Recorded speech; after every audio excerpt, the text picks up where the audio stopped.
take 472.5. Ha!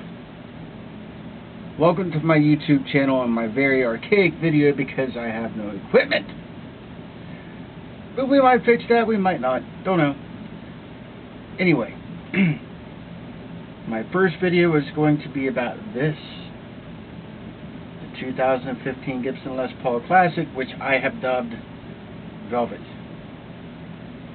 She's my number one. Got plenty of other Gibson Les Pauls over there, traditional specs and Schecters and all that happy stuff. But let's get rid of some myths, and I want to go on a rant about the people who are still perpetrating this stuff. Okay. Everybody first yelled about the signature. I get it. I don't like the way it looks either. But I respect it because it was for Les Paul himself. So it was only going to be on this year. It's not like they changed it and we're going to leave it. So sometimes that's good, sometimes that's bad. Anyway, moving on. Z-Fan, the zero fret nut, which I love. Thing is awesome, easy to set up, plays great. The first one, the original one, the brass one, did suck. It chipped away. The strings just ate it. Gibson made it right. They sent me a brass one, and from that, they sent me a nickel, and then titanium. And then plus I bought a Tusk nut, which is more of a vintage look and sound. And the main reason I bought that was because, you know, everybody whined and complained, and they don't make these anymore. So, you know, especially the neck width, so even the HPs are smaller. We'll get to that later. But the other huge myth, the main myth, is the G-force. For some reason, people still say stupid crap about it, like, you can't tune it manually. Yes, you can, because that would just be stupid to make a guitar that you can't tune. Idiots. I mean, even Jeff Kiesel on a recent video from a NAMM thing, talking about how he's forward thinking, but he doesn't want to go so far as the Gibson and put stuff on a guitar that you can't even tune manually. Guess what? You can tune it, dude. Alright? So get over yourself. And, you know, but people complained about all that. And you know what? The G-force thing was actually awesome. I was iffy on that when I got it. But, I mean, there's a small learning curve. But if you just want to do your basic setups, like tunings with just half a step down, all that's already programmed in there, and that's pretty easy to figure out. But it actually works great. I was in a cover band at the time that I got this, doing a few originals, but most of our stuff was either, you know, standard tuning or half a step down, occasional drop D. Now, learning songs, that made it a hell of a lot easier than retuning your guitar or grabbing another guitar. And even live, I always had extra guitars there, but it would actually take me longer to swap out guitars than it would just, you know, tune this one half a step down, especially since it's my number one because of the neck and everything. And oddly enough, the neck width is what I figured everybody would be going off about, but all I heard was the signature, the G-force, and occasionally the nut. You know, I get it. 2015, Gibson put this on everything. No one had a choice. So you were stuck with it. Either you got it or you didn't. It's whatever. But luckily, I got it and played it because this neck width is friggin' awesome for me. It lends itself to be a shredder neck, you know, fretboard. Although when they did come out in 2016, they split the lines up, so you got your traditional neck width and then the high performance, which was wider, but they split the difference, so it's not as wide as this. I like this one better. So, but like I said, it lends itself to being a crazy shredder neck. And actually, you know, fit and finish on this thing was great. I didn't have friggin' any issues with it at all. Still got your traditional weight relief with just the 9-hole. And the only thing that I really wish they would have done was not get rid of the you know, tone knob to put the 10 dB boost here, or I believe this is a 15 dB boost, but it's only set at half. Although it's a great feature, I love it. I just wish they would have left it as a push-pull pot like the volumes. And this has coil split, so not tap split, so it's actually a single. And I'm telling you, when you split the coil in the neck position and you flip the boost on a clean sound, this thing just chimes. It's beautiful sounding. And plus you always get a slight volume cut when you split or tap, so it's nice to have that there. I just wish it would have been a push-pull knob so I could have still had the tone. But, you know, I can live with that. That's awesome. You know. But yeah, people complain so much about this stuff, and that's what gets me, is they didn't even play a lot of the complaints I saw in the forums were people that's never even touched one, or even half of them never even saw it in person, let alone picked it up and played it and tried it. And, you know, some of the guitar stores that did have these in, the employees couldn't do the basic things on the G-Force. You know what I mean? So people coming in just hitting buttons, not knowing what to do, is, you know, of course it's not going to work for you. You might need to read a manual first, or have someone show you that knows what they're doing.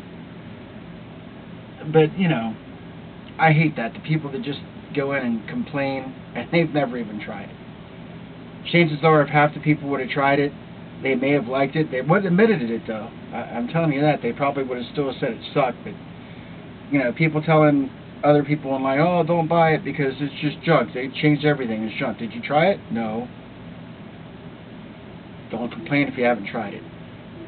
And you know, it's just like the stuff nowadays with the new line that came out halfway through 2019, sorry. Because, you know, everybody's been complaining, we don't want a standard with push-pull pots. We want our standards to be non-weight relief. No weight relief. Okay? Well, they come out and get rid of the push-pull pots, which I think was a good thing. I always want more stuff on an expensive guitar, you know? And they still, even the circuit boards that are in here, they're still using CTS pots.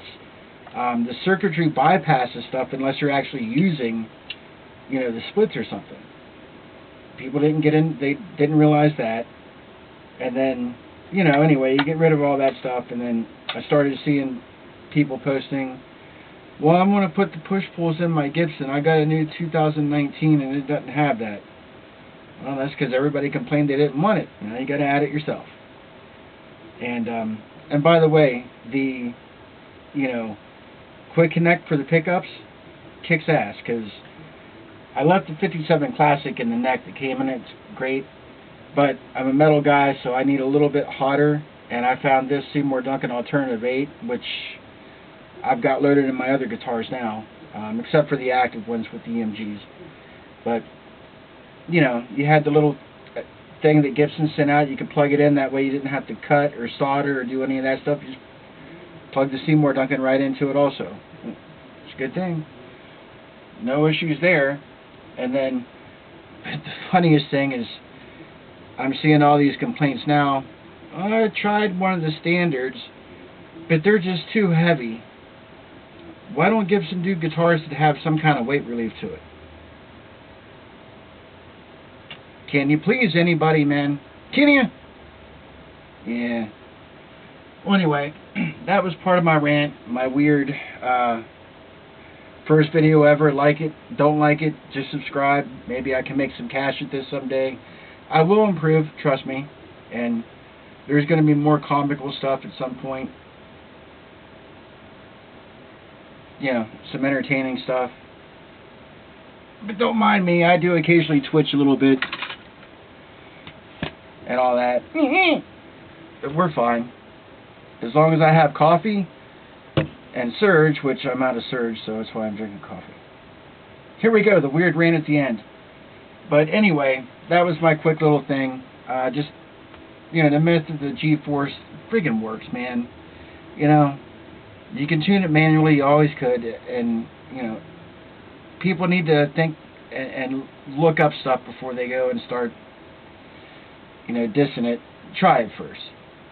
I get it. The traditionalist hated it. And it's great. And I was one of those too. I was like, why would they do all that crap? Then I played it and went, well, it's great for me. If it's not good for you, don't buy it, man.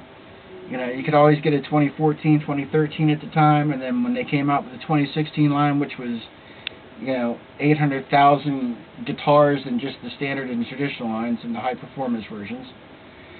You know, and there was some quality control stuff, I know, in the 2016-ish ones, and then I had a 2017 standard HP I got that was jacked up, and I sent back, and I just went ahead and got the traditional version.